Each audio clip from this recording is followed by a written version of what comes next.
Yes, the topic which we are starting today is investment process. So, there are certain, guidelines. I won't say that this is the process one should always follow, but these are certain guidelines which a new investor or who doesn't have very much knowledge about the market can follow these guidelines and, make his investment a bit of, systematic and secure process so that he won't miss anything important.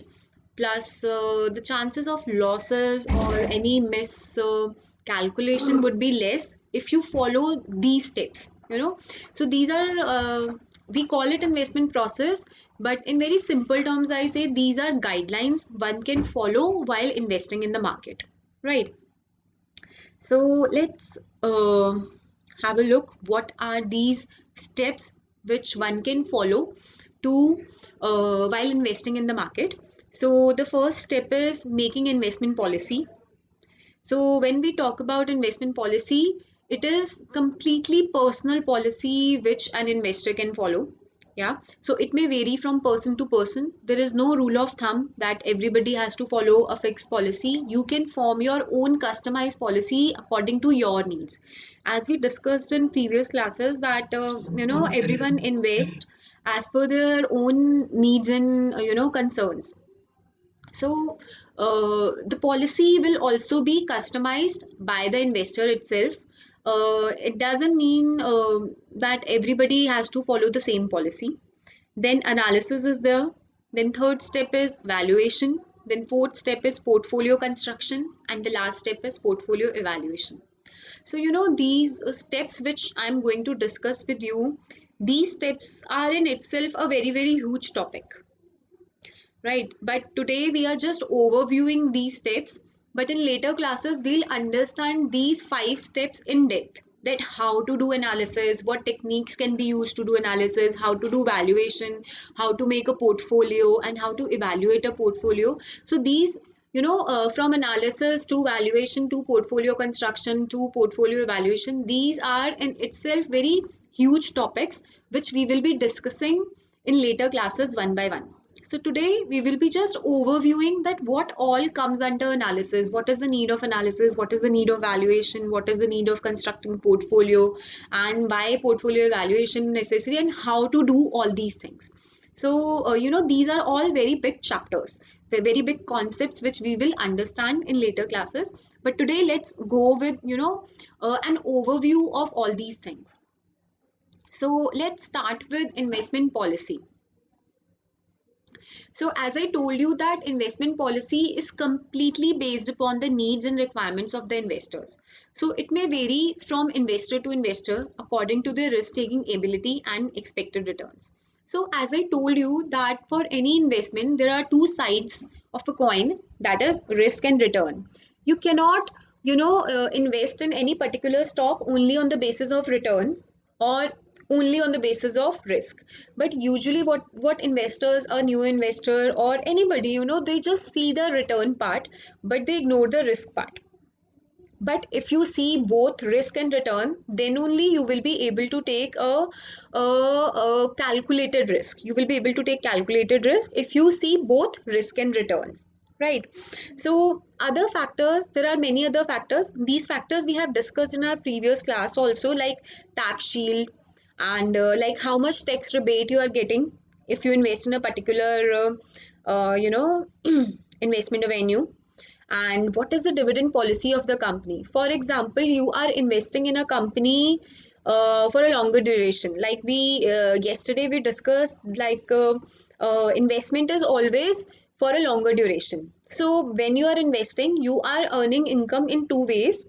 One is dividend and other is capital appreciation. So obviously you expect to earn income through dividends also.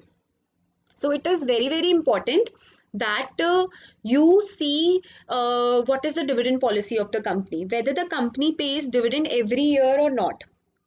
Because if dividend is also your income, so dividend policy of the company, really vary from company to company. There are few companies who give dividend every year, like without fail they pay dividend. But there are few companies who do not give dividend every year. They retain the income, retain earning. I hope you heard this concept, retain earning. So retain earning is when the company do not distribute, the company does not distribute the profits, but they retain the profit so that they can invest in future, right, for their new projects. So instead of asking money from public again, what they do not give their profits to the shareholders in the form of dividend, but they keep their profits with them. Okay, and in future when they earn something out of it, maybe after 2 years or 3 years, the profit which the dividend which they give is a lot more. So let's take an example to understand this concept a little bit more so that it will be more clearer to you. So for example, a company is supposed to pay 10 rupee dividend this year, right, to each shareholder. But instead of giving this dividend, they have retained it, and what they're doing is that next year they are going to invest this money. For example, they have 10 lakh shareholders, for example. So what they are doing here is instead of giving 10 lakh shareholders 10 rupee each, they are retaining this money. Right. So they are retaining this 1 CR with them, and they're investing this 1 CR in any new project which they supposed to invest this year. If they were in need of this 1 CR, instead of getting loan from bank or again issuing shares, they are retaining their profit this year, and when they will invest this money in the upcoming project, and whatever they will get next year, maybe they will pay instead of 10, they will this year 10, next year's 10, they are offering you a dividend of 25. That second year they will be giving you a dividend of 25. So it is a win-win situation for both investor and the company.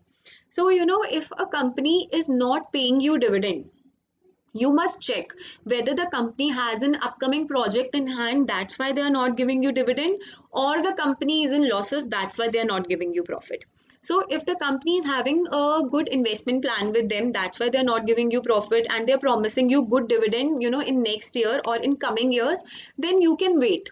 But usually investors are more risk averse, so they do not like to wait. Yeah, so you can wait, but it completely depends on your personal choice whether you trust the company. At times the company is very very old and have a lot of reputation in the market, so at that time investors can wait. But in case of a new company or the company who has who just don't have a lot of goodwill in the market, so in that case what investors do, they sell their shares in the market because they don't want to wait. They feel that there is some problem in the company, that's why they're not paying dividend. So this is one of the very important factor when you decide whether to invest in a particular share or not. So first we have discussed tax shield. Second, we have discussed dividend policy of the company. So it completely depends on the shareholders, take whether they want to wait for next year or they just want to quit from the company if the company is not giving dividend. Then third point here is government policies. So government policies again play a very very major role while you invest in a company. As we discussed that there are certain companies, there are certain industries also where government support is very huge. Yes, like government provide a lot of rebates, government give concessions to those companies, like the companies which the industries which comes under tax haven, or they come under special economic zones. So when government is supporting a business, then it is good to invest because government is very very supportive. They will they will give rebate in taxes to the company. So if the company gets rebate in their taxes, so the income of a shareholder will also increase, right? So like there are many programs like Make in India, so you can invest in such places where government support is good. So this is another factor which you can consider while you make your investment policy. And there are many other market situations affect the investment policy of the investor. So current market situation, like what trends are going on in the market. For example, something new is very much in trend nowadays. For example, cryptocurrencies are there, like bitcoins and many other type of cryptocurrencies are there. So nowadays the inclination of investors is also shifting towards these digital platforms. So not only shares, but they want to make money through cryptocurrencies. So there are a lot of new trends going on in the market, and investors are always in search of anything new where they can invest their money. So, but again, I will say that everything depends on investors' risk-taking ability, like how much risk they can take. If they are ready to take risk, if their risks are calculated enough, then of course they can go for any kind of investment. So the very first step here is, as we have discussed, these are the factors which affect your investment policy. But there are major things which we'll discuss. Like first is identify investable funds. So first thing you need to do is to identify investable funds. Like what are the investing opportunities you have with you? Like you can invest in equity, you can invest in debts. We have discussed about these equities and debt. The person who is not ready to take a lot of risk, he can go for debts, because here fixed income would be received by the debt holder. And there are equity, if a person is ready to take risk with a hope to earn more income, then the person can go for equities. Then there are many other types of investment opportunities available, like exchange traded funds are there, like currencies. You can invest in currencies, right? And you can invest in commodities, in euro bonds, and many other international securities. You can go for any type of investment opportunity you have. But what I would suggest here is one should really have a particular area where they like to invest initially. Gradually, obviously, when you know the market, when you understand the market, then you can go for anything. Like you can invest in a number of things at a time, but start with smaller things, so that you will understand that how that particular market go. So say for example, if you invest in commodity, so there is commodity market in stock exchange where you can invest in gold, you can invest in silver, you can invest in zinc, you can invest in pulses. There are name a commodity and it is already there. So but what is important here is that you understand that how this particular, for example, gold market works, how the silver market work, how zinc market work, how pulses work. So there are a lot of investment opportunities available in front of you. But initially, everybody should start with the easiest things, like about which they have knowledge, a bit of knowledge. I won't say everything you will know, but a bit of knowledge you must have, or gather a bit of knowledge about that particular thing. Then gradually over the period of time you can expand your area of investment. So, and one thing important here is always have certain risk-free securities in your portfolio.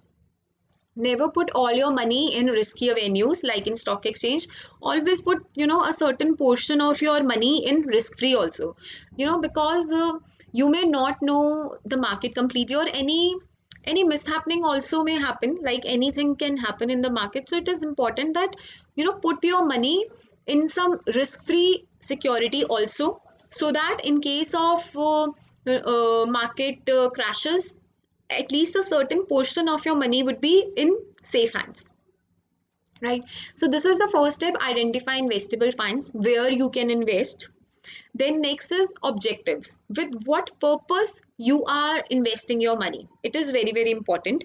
Like how much liquid investment you want. Liquid investment means at any point of time, if you feel like converting the stock or the asset wherever you are investing, it should be convertible into cash. So liquidity should be high. I would suggest wherever you invest, always go for an option where liquidity is high, because at any point of time uh, you may need cash. So go for something which is highly liquid. But at certain point of time where people are not in need of immediate money, then you can go for less liquid funds also, like pension plans, which are very, very long. You can invest in a new business, in a venture capital, where the money will come after a duration of time, but of course the return would be very, very high. We expect that if I'm putting my money for a block for 5 to 10 years, obviously I would expect a good return. So if these two terms are very much related to each other, if you want a highly liquid asset, then the time would be less. But obviously, if you are investing for a longer duration, then liquidity would be less, but you will get good returns. Then there is tax saving. This is again and again coming this thing that always consider tax, because it happens. Why they are always repeating this term tax? Because it happens that a major portion of your income goes into taxes. So wherever you are investing, it is very important that always consider what is the tax rate in that particular security. It is very important, so that major income of your return should not go in taxes. Then high returns, how much risk you want to take. Obviously, if you want high returns, you have to take high risk also. So higher the risk, higher the probability of returns, and vice versa. Wealth creation, like what is wealth creation? Here you can say that you can invest in real estate where you want to create wealth. So you can go for those sectors, real estate. So these are the major objectives, but obviously as per personal needs, these objectives may change, right? So moving forward, knowledge. So it is very important that you gather knowledge. Wherever you are investing, if you are investing blindly, then you would definitely end up with the losses. So it is very important that wherever you want to invest, always gather knowledge about that particular industry. For example, you want to invest in equities. So always have knowledge like which equity and which industry you should go for, which company you should go for. There are so many things you should consider, right? So gather knowledge about best players in the industry. For example, you have picked a particular industry where you want to invest. That industry can be, IT, medicine, R&D, wherever you want to invest. Gather knowledge about the industry, like which are the major players in the industry, in which companies you can invest. What are the recent developments? Like how much this company is growing, this industry is growing. Is it at growing stage, or it is at maturity stage? So it is very. We'll discuss all these things in detail. So these are the major things like FDI. FDI is foreign direct investment. So foreign direct investment is like any foreign company is really willing to invest in that industry. For example, in retail, like few years back, there was an announcement by government that now the FDI rate in retail sector is 100%. So in any retail sector, I hope you know about retail sector, like pantaloons or any retail branch. So there the announcement from government was that any foreign player can invest 100%. The whole capital would be from any outsider outside from India. Yeah. So if there are such recent developments in the particular sector, you can definitely go for that industry. Mergers and acquisition, for example, two companies are merging, obviously there would be synergies, like the capital is getting merged, there is more capital, there is more efficiency, better management. So if two companies are getting merged or there is an acquisition, there is a scope that the returns would go higher. So such information you should know. And in which company you are investing, the company's performance is also very, very important. Like you can check their profits of last year, net profits, and how to compare their profits. All these things you can see. Then CSR activities of the company. This is a recent development. From last 5 to 10 years, this thing has been given a lot of attention. And like the companies who are working with a social cause, investors are really, really attracted to such companies like Tata. In India, Tata is one of the company which really works for a social cause. So people really like to invest in such companies because it also accomplishes. This is what we call is socially responsible investment. So we investors really like to support such companies which work for the well-being of society.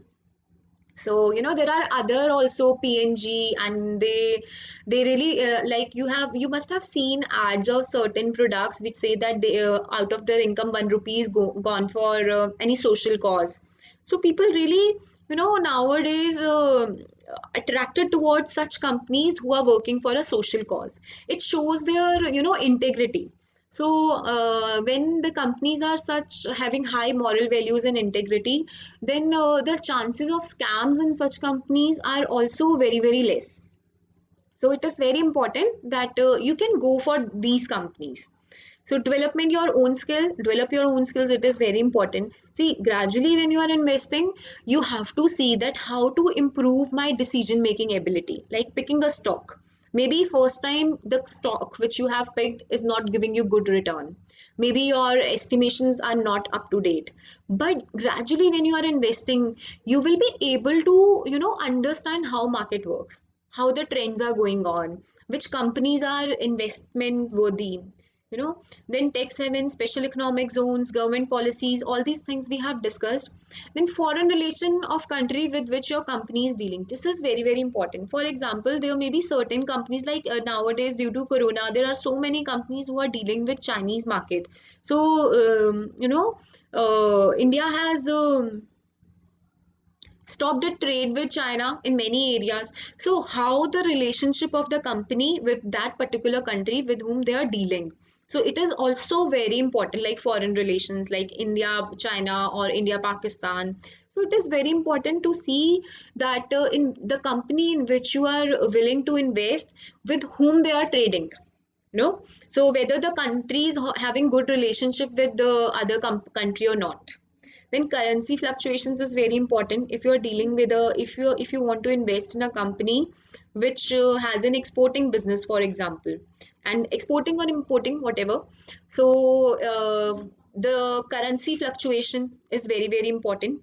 Okay, say for example, nowadays the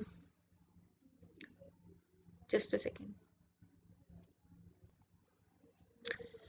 Okay, so moving forward, currency fluctuations, as I was discussing, for example, today the rate of dollar is, for example, $1. Say, for example, it is 75 rupees. Yes. So, for any company who is an exporting company who exports, okay. So, today the rate of dollar is 75 rupees, and the company has exported something and it is going to receive something, receive the money. An exporting company would receive the income. So today it's 75, and for example, when the company has exported the product, and after a month the company will receive the payment.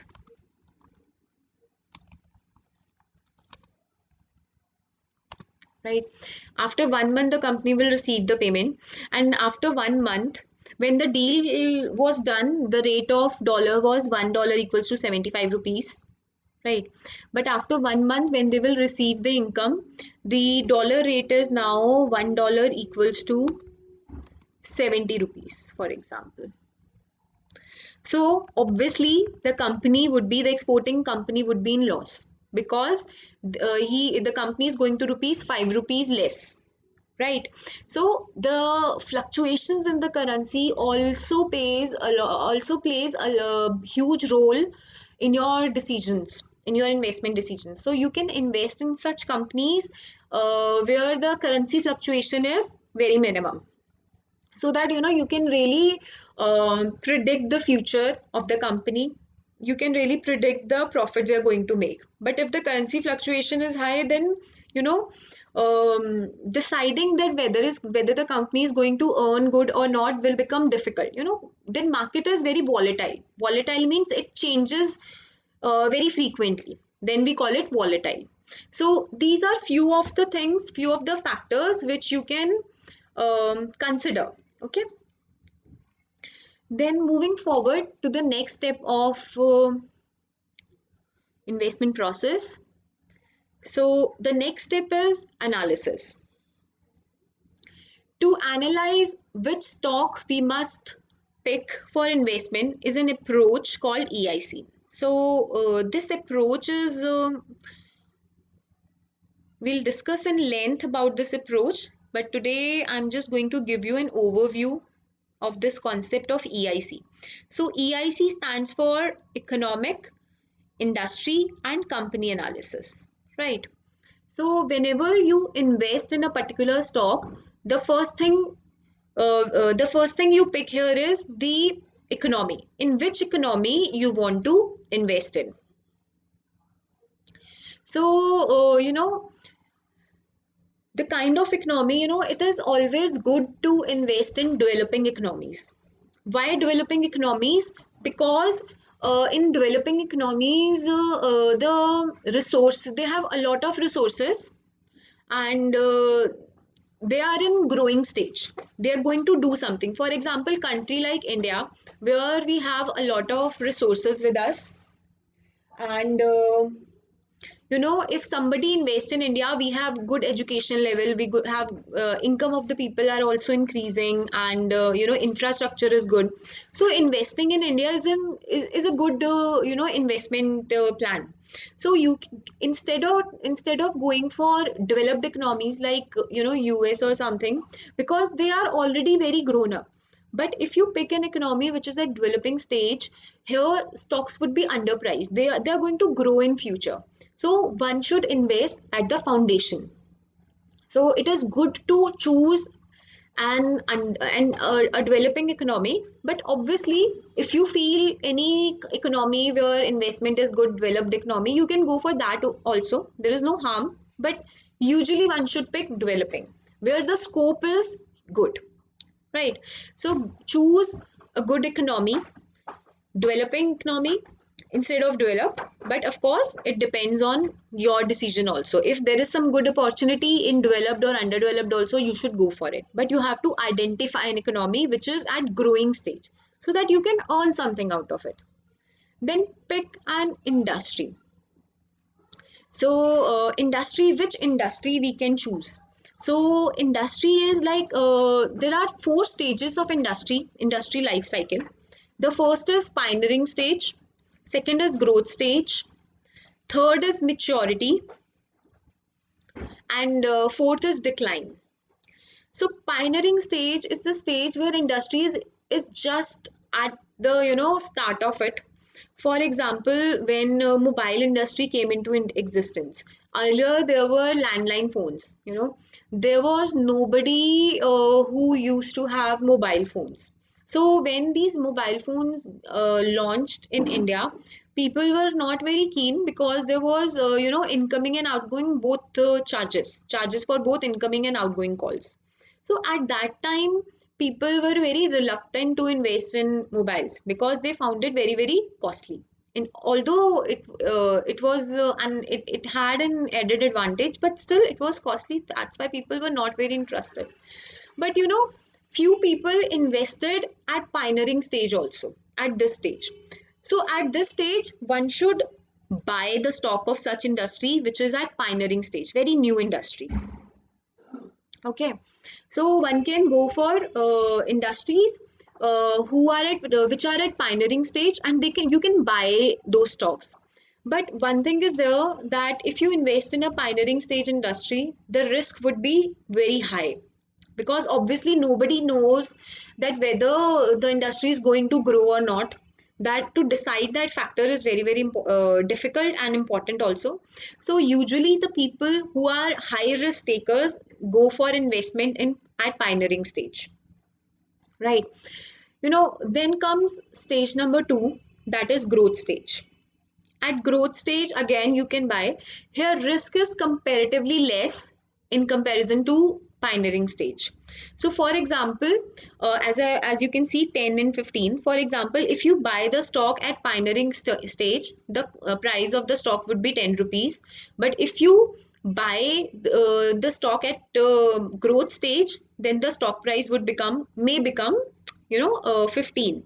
So you can either buy at 10 or 15, but it depends on your risk taking ability, right? So it completely depends on your risk taking ability. Then comes stage three, that is maturity. So maturity stage comes when, you know, whatever product you have invested in, that product has become old in the market, and they are about to, you know, do something new in the market so that the product may survive for a little bit longer. For example, now every when new phones came, there were, you know, phones incoming and outgoing calls charges were very high, plus the phones were very, you know, huge. But with each passing day you see a new innovation in the. Okay, okay, just a second.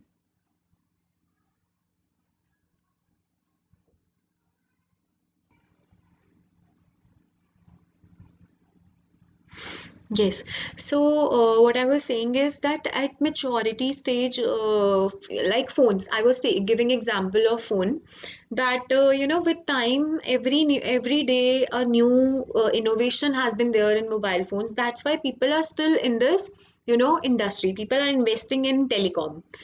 So this is maturity stage. If you find that there is no innovation, there is nothing happening in the industry, then one should really sell the stock when the industry comes at maturity stage, right? So where you can buy the stock when the industry is at pioneering stage or growth stage, and one should sell the stock when as soon as the industry hits maturity stage, right? So, but the important question here is to identify when the industry has reached its maturity stage. At times, we do not understand when the industry has reached its maturity stage. So, for that, you need to be very, very wise. You need to know the market trends, right? So, in maturity stage, the stocks can be overpriced as well, because you know there has been so much, you know,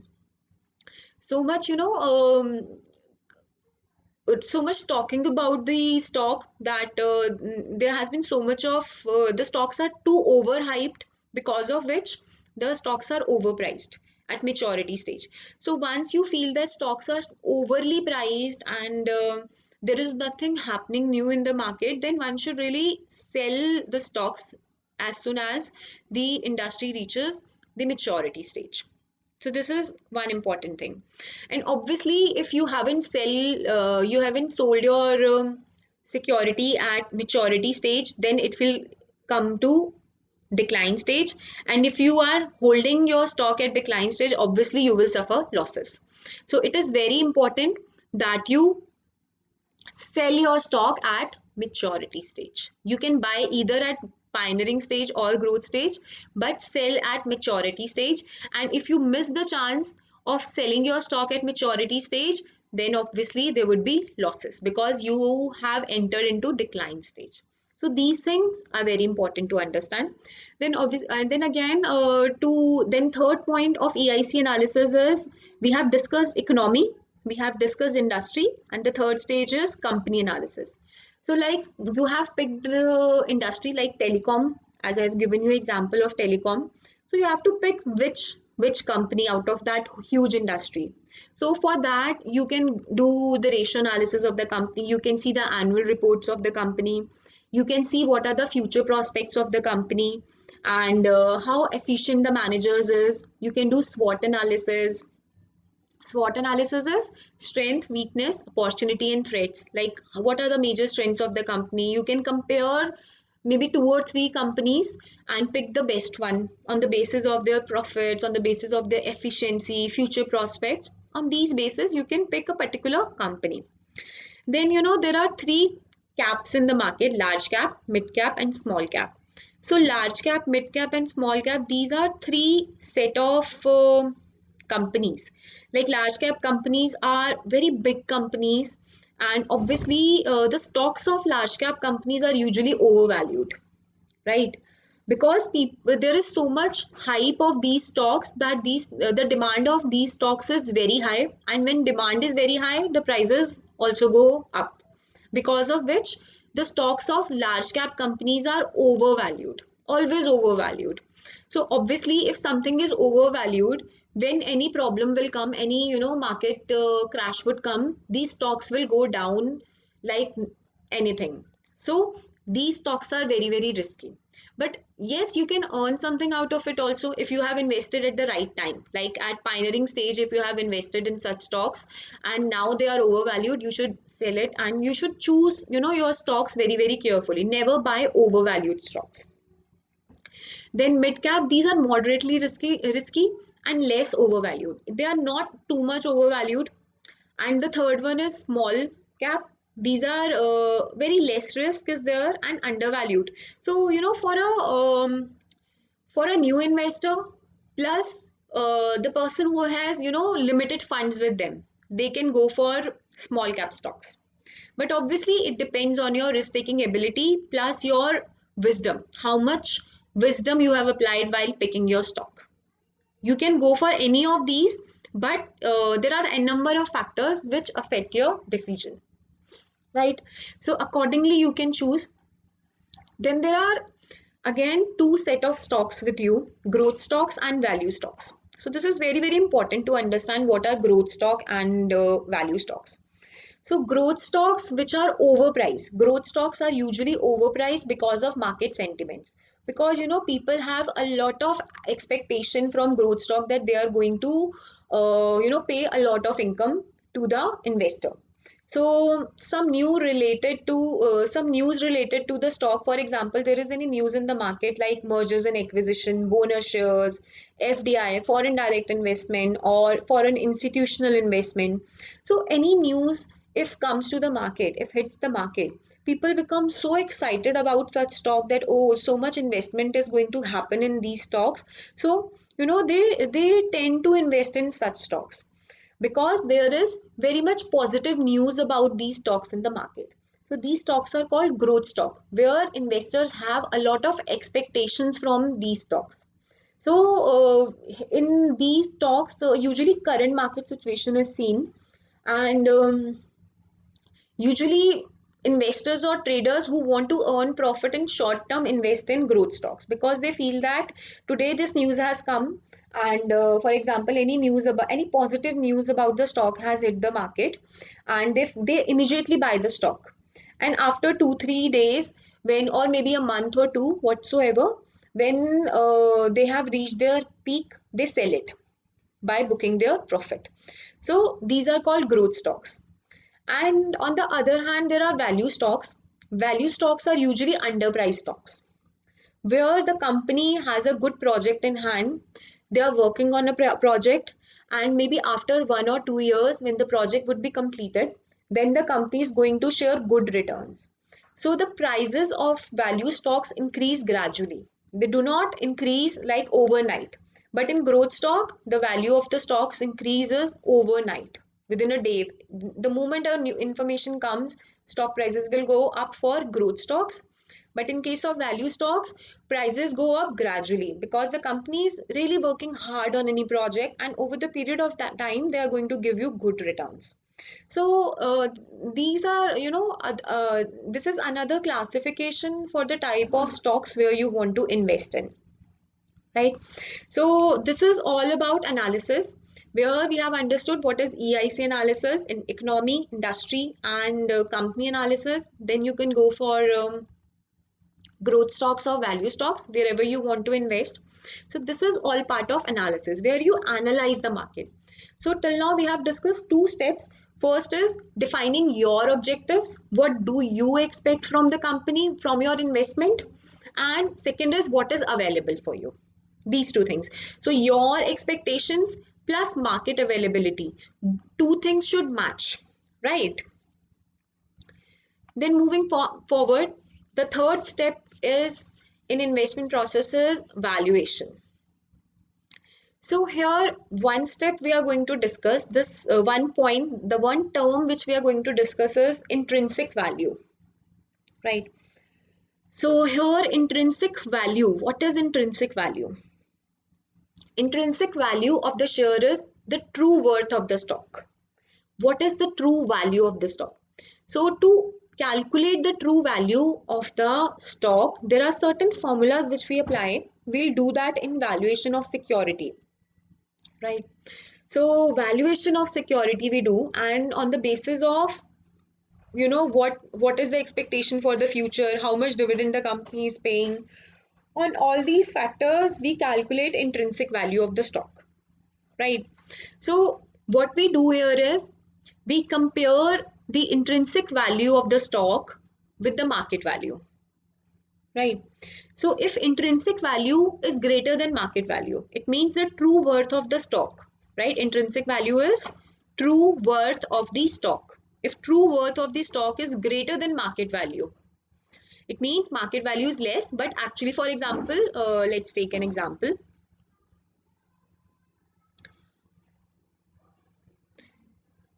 Here, for example, the true worth of the stock is 10 rupees, and this stock is available in the market at rupees 8 due to any reason, right? It means the true worth is 10 rupees, market value is 8, then this stock is underpriced. So whenever you find anything underpriced in the market, one should always buy it. This thing is cheaper, no? Whatever is cheaply available in the market, we'll buy it. It is at its best price, cheaper price. So when intrinsic value is more than market value, one should buy the stock because it is underpriced. But on the other hand, if you're holding a stock, say for example, and its intrinsic value is 10, but right now the market value of this stock is 12. Due to any reason, the market price is 12. It means it is overpriced. And anything which is overpriced will come back to its original price sooner or later. So if you are holding a stock whose true value, intrinsic value is rupees 10 and its market value is 12, it means it is overpriced. Immediately sell because you are at profit. You are at profit of rupees 2. In future, it will fall back to rupees 10. So this is the simple formula here in valuation, comparing the market value with the intrinsic value. Because market value depends on demand and supply forces. Market value changes. Market value just not work only on the true worth of the stock, but it works on demand and supply. And demand and supply change as per the investors' emotions. Investor sentiments play a huge role in market. Whatever stocks are available in the market, they just don't only work upon the actual plans of the company, what company is going to do, what projects they have. The price of the stocks just do not work only on the plans of the company, but also works upon investors sentiments. For example, there is a good news. Out of 100 investors, 90 feel very very happy about the news and they think that I should buy this stock, and they will go to buy the stock no matter what. So immediately, like instantly, there is a huge demand of the share in the market and the demand will increase, then obviously the share price will go up. So investor sentiments play a lot of role in market value of the stock. So this is the simple formula we must follow. Intrinsic value, compare intrinsic value with market value. Then there are, future values of the company, of the stock, expected future values or future intrinsic value. Whenever I invest in market, I invest with the mindset that I will sell the stock after 1 year, for example, right? I must have an idea that after 1 year, what would be the price of the share. So, if I'm investing somewhere, I must know that, I must have a certain idea. I should not invest blindly in the market that, okay, I'm buying this share and I will sell it whenever I feel like. We don't do this. I have a certain time frame in my mind that after 1 year I'm going to sell this stock, after 6 months I'm going to sell this stock. So it is very important to understand. For example, today if I have bought this stock at rupees 10, at what price I want to sell this stock after 1 year. Like for example, 1 year I want to sell the stock at rupees 20 because I think after 1 year company would be performing very very well. They must have completed their projects and the stock price will move from 10 to 20. So there has to be certain expectations in your mind. Like what do you want from your investment? Never ever invest blindly. So this is important to calculate. So here share valuation plays a major role. Like for example, if I'm buying a stock for rupees 10 today, I will calculate that what would be its price after 1 year. And accordingly, I will define my investment strategy. So this is all about valuation, but how to do that valuation, that we'll do in later classes, right? So this is all about valuation. There are two more steps here: portfolio construction and portfolio evaluation. These steps we'll discuss tomorrow, right?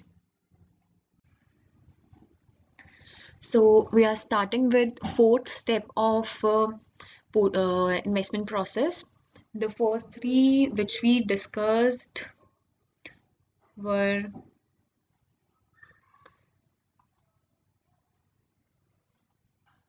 investment policy, analysis, and valuation we have discussed. And today we are continuing with portfolio construction. Okay, so portfolio construction. So in the fourth step of portfolio construction, first of all, let us really try to understand that what is portfolio. So in very simple terms, portfolio is a group of any article. For example, we say that a portfolio of your pictures. So there we have different pictures of of a person, like left profile, right profile, front, back, whatever. So it means portfolio, in very simple terms, portfolio is you know having different things in a basket, right? So similarly, when we talk about an investment portfolio, it means we are saying that when you make a basket of your investment, the types of investment in that basket should be from different areas, right? So in your investment portfolio, the type of investment should belong to different areas. Now, why it is important to have your assets from different area? Because in case one asset, one security where you have invested is not performing up to the mark due to any seasonal change, or maybe any uncertain situation in the market, or any kind of thing which has happened in the market, because of which your particular one of the particular security is not performing well and it is giving you losses, then other securities will give you profit. So you can cover up your income from other investments where you have invested. So it is very important to construct a portfolio. So your portfolio should be diversified. So the term here we use is diversified. So diversification of the portfolio is very important. So diversification is investing your money in different investment avenues. So for example, you have picked four industries. Even if you are only investing in stock market, in equities, then also your investment should belong to different industries. So yesterday we discussed about industry analysis. So you should pick stocks from the industries which are at different life stages. Like maybe you can pick a stock which is at pioneering stage. So there the chances of growth is very high. Of course, risk is also very high.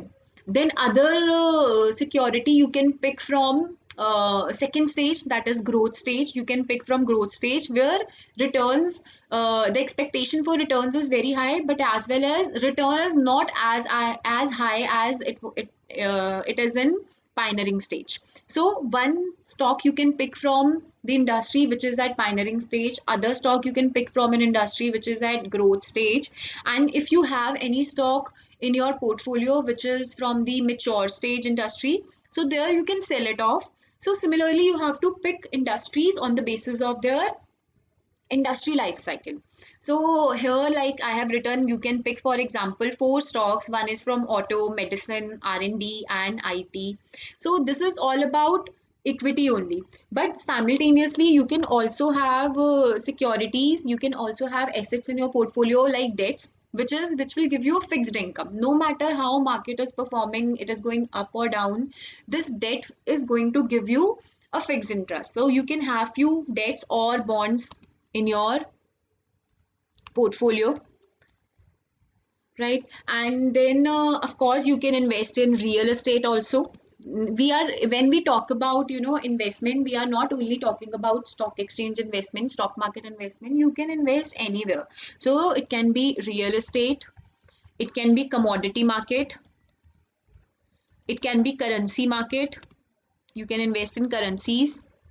Then there are cryptocurrency as well. They can be cryptocurrency. So there can be n number of investment avenues available to you. You can invest as per your wish, as per the availability, as per the funds available to you. And plus, it is very important to at least have few portion of your funds in risk-free securities as well, so that you can invest in future fixed deposits, or you can invest in post office schemes anywhere. So always keep few assets in some riskier venues, some of your fund in maybe real estate, commodity, currency, or maybe debt or bonds, fixed returns investments. And you should also go with some risk free. So you can identify where you can invest, and you can define the proportion, like how much in equity, how much percent of your funds in equity, how much percent of your funds in debt, how much portion of your funds in real estate, how much your fund in risk free. So this is how you make a good portfolio. So it is very very important to construct a diversified portfolio. So this is what we call diversification, when you have n number of assets in your portfolio and number of investments in your portfolio. So this is how you diversify. But it is also important to be wise, like where to invest, how much to invest. Like 60% of your investment in equity, 30% in debts, and 10% in risk free. Or maybe if you are more risk averse, you do not wish to invest in risky securities, you can invest more in debts and more in risk free, and a small proportion of your investment in equities, like more risky. So it is completely your choice to define the proportion of your investment in different avenues. So there is no hardcore rule, there is no rule of thumb that like how much to invest in which. It completely depends on the funds available to you, on the your risk taking ability. Like in the first step we discussed about your investment policy, like what is your investment policy, what are your major objectives. Like your it depends completely on your objectives. Like if you want high returns, then you will go for risky in avenues. If you want liquidity and time, you can go for maybe such securities where you can sell immediately. Or maybe you want to create wealth, you will invest more in real estate. So this portfolio construction step completely depends on your investment policy, like objectives. So these two things, although all these steps are interrelated to each other, but here you can clearly see the relationship between portfolio construction and the investment objectives. And these objectives are personalized, customized by each and every investment. There is no rule of thumb which everybody has to follow. But yes, there are certain things which are guidelines, right? So these are just guidelines when you invest in the market. So as we discussed also, like mid cap stocks are moderately risky, large cap stocks are highly risky because they are usually overpriced. This thing we have discussed in valuation or analysis, we have discussed, right? Like if you are investing in large cap stocks, they are overpriced stocks, here we have discussed, right? So large cap stocks are usually overpriced, and mid cap stocks are not that much overpriced, and small cap stocks are not overpriced. They are usually near to their intrinsic value. In valuation we have discussed, here we have discussed, right? So you have to find in which stock you want to invest. So it completely depends on your risk taking ability. So diversification basically helps you to reduce the risk, because if you invest whole of your funds in only one security, then the risk would be very very high. So to minimize the risk, it is very important that you diversify your portfolio, so that if one security is not giving you good returns, then you can always go for another security, right? And as we also discussed, then you can really update your portfolio also. Like we discussed about active and passive investment policy. Like active investment policies, active investment strategy is where you reconstruct your portfolio. For example, you have these four equity stocks in your portfolio, and out of which, for example, auto is not giving you good return. So you can remove auto from your portfolio. You can sell this stock from your portfolio and add another one, whatever industry, for example cement industry, or and there are banking, there are a number of indexes available, there are a number of industries available. If at any point of time you feel that one of your choice which you have chosen earlier is not giving you good returns, you can at any point of time should eradicate. So that is active investment strategy. But if you are a passive investor, so then obviously you will invest and you will forget that you have invested for next 5 years, and after 5 years, whatever the rate is, because you think that it is going to give good returns within 5 years, you will sell it off. So it is completely your choice. How do you want to invest? How do you construct your portfolio? How do you manage your portfolio? Right? So diversification helps you to reduce the risk. So selection and allocation is very, very important here. Like what securities you pick and what is the allocation. Selection, as we discussed, that which stocks you have picked, like auto, medicine, R&D, IT, debt or bond, real estate, commodity, currency, cryptocurrency, or risk free. So this is the selection of stock. Now the second part is allocation, like how much. As you can see here, 20% to auto, 15% to medicine, 25% to, again, I have written auto again. This we can write R&D.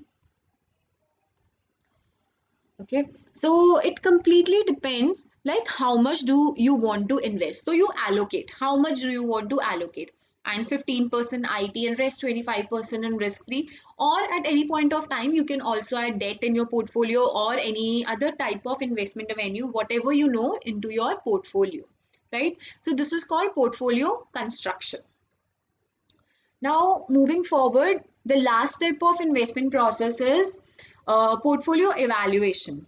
So, as you know, I have discussed that there are two types of investors. First is active investors, and second one is passive investors. So active investors follow active investment strategy, and passive investors follow passive investment strategy. So active investors, what do? They will keep on checking their portfolio, like after every 3 months or maybe 6 months whatsoever. But it is also very important to keep in mind that do not check your portfolio, do not update your portfolio like every second day. You should have a certain idea in your mind that I'm going to revise my portfolio after 6 months, after 4 months, or after 3 months. But if you revise your portfolio like every second day, it means you panic a lot. So this is also kind of human behavior. When we talk about stock market, there are human aspects also. We think that stock markets only work upon numbers and figures, and it is all quantitative, but no, these numbers, these quantities work on human emotion, what people are thinking. If there is an investor who has invested in a stock, and immediately after he has bought it, within 1 month the stock prices fell down, so he will feel a lot of fear, panic. He's panicking and he may sell it off. But there may be another investor also who knows that it is a temporary phase, because of XYZ thing has happened in the market, because of which the stock price has fallen down, but within few months it will again go back. So he is having patience, right? He knows how to study the market, so he is having patience. And it may happen that after 3 months again the stock price will reach up to its original position or even higher. So if somebody is panics a lot, or somebody is too overconfident, or there are a number of things. So you have to be wise, you have to be understand the market. But for understanding the market, no one can understand the market within 1 year, or maybe within 6 months. It takes time. At times your predictions are right, at times your predictions are not fine. But we learn when we invest in market, we understand that how market works. So never be disheartened, and only one thing always keep in mind: when you invest in market, never be too greedy. When there is greed, then you will not be able to think wisely. So it is very important to be rational in the market. And how to be rational? By studying the market. So too much greed is also not good, and too much panic is also not good. So you have to follow a balanced approach so that you can understand the trends in the market, the ups and downs of the market. So you can appraise your portfolio, you can increase or decrease your investment at any point of time, but keep a target. Like after 6 months I will do it. After 3 months I will do it. Don't do it very soon, very fast, right? So you may change the companies or industry, and you can also change the proportion of investment. Maybe earlier you have 60% equity, 40% debt. If you don't feel like taking too much of risk, you can change this proportion at any point of time. You feel that no, I'm not ready to take this much of risk, you please change it. So this is how you appraise your portfolio. Then revise it constantly. You will buy, sell, or hold your stock as and when required. Do not do it very frequently because it actually depends on your own market understanding. So revise, you can do, you can, if you feel you need to buy a new type of stock which is having good potential, you can add that stock to your portfolio by selling some older one who has got matured and you think this is the right time to sell it. So here it is very important to identify overpriced and underpriced stocks in the market. So anything what you are holding, maybe you are holding a stock from some IT industry and you feel that this stock is too overpriced, then you should sell it and try to identify any underpriced security in the market. So it completely depends on finding the right opportunity in the market. Find overpriced or underpriced stocks from the market so that you can take right decision. So this is how you continuously evaluate your portfolio. Do not make a portfolio and sit upon it that it is going to give you good return. Continuously check it, but on a regular interval. Do not panic a lot, do not be overconfident, do not be greedy. Have a very neutral approach so that you can take right decision. So this is how we evaluate our portfolio. So these are the 5 steps of portfolio investment process. Investment policy: define your investment policy, then analysis, valuation, portfolio construction, and portfolio evaluation.